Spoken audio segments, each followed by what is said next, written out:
At the age of 16, I was diagnosed with anxiety and depression. Coming from an African American family home, in my culture, and my religion, mental health is something you don't talk about because it's surrounded by so much negativity.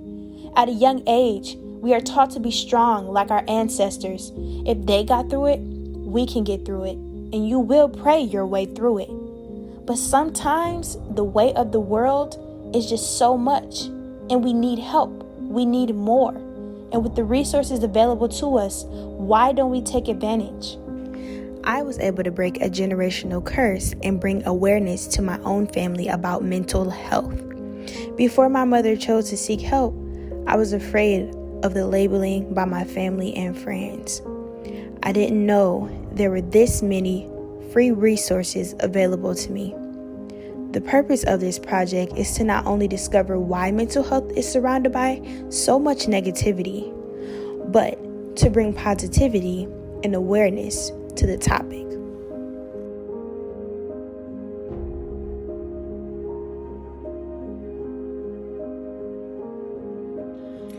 So, this I won't say is a difficult question. It is one that touches home. Growing up, I've always been, I have two other siblings, one older, one younger. They're the most more outgoing. I'm like kind of the introvert. So for me, I would always, do work, come home, read, that type of thing, stay to myself. So I would think that that's just something that's normal, because that's what I did. So with my daughter, when she was, I guess she's not an introvert, or I guess she's both, introvert and extrovert, I would say, because I would think that she was an outgoing person. But then she started to withdraw during school.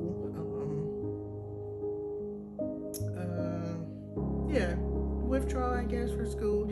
But when my husband and I really decided, or the light bulb, that like the straw, like, okay, we need to get her some help, or she needs to seek counseling or something, is when she told us that she feels the world would be better without her. So as a parent, that just like the pit of my stomach just fell out. It's like, no, do you know how much you mean to us? Do you don't know how much we pray for you to be here, how much we pray for a child, which that's a whole nother story, but I know that's not part of this question. But anyway, yeah, that was the light bulb that went off.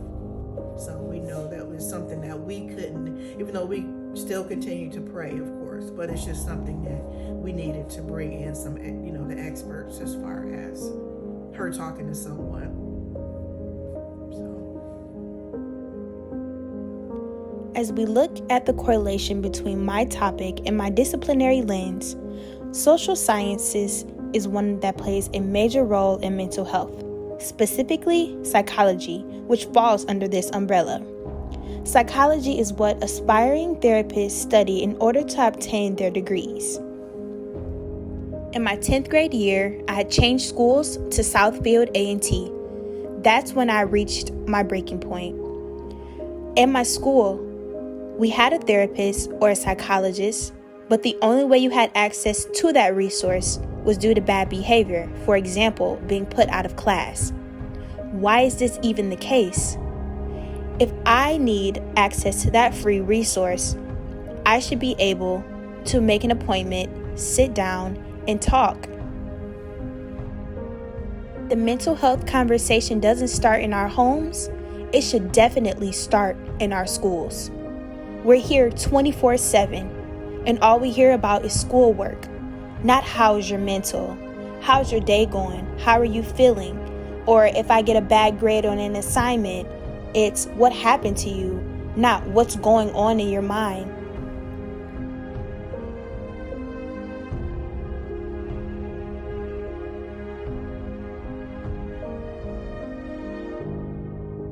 Some of the coping methods that was used back then, those early years, some people turned to drugs, alcohol,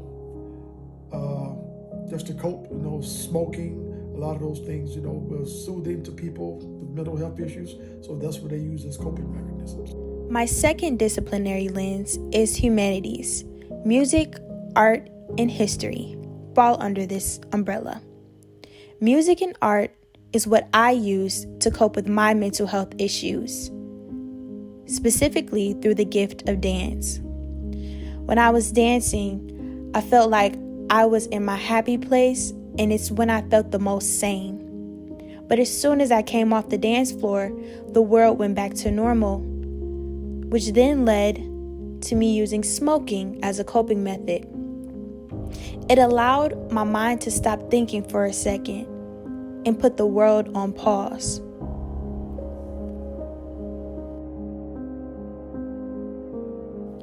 After analyzing the social life of things, commodities, and cultural perspective, I believe that the author was right on point, and it ties into my course project.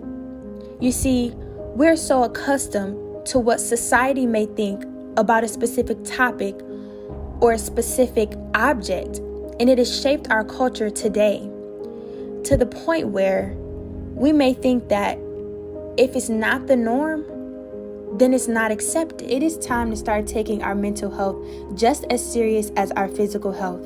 We need to utilize the free resources that are around us. I was able to utilize this project to not only bring awareness, but to connect our course theme, cultural flows, to mental health, specifically within the African American community. For so many years, mental health has not been a topic. We shy away from it. It's such a negative thing to talk about. But in correlation to cultural flows, this has shaped us into who we are today. We walk around bitter. We walk around untreated. We walk around not at peace, not happy, simply because this is a generational curse. It is something that we have carried for years and years and years. And it ends today.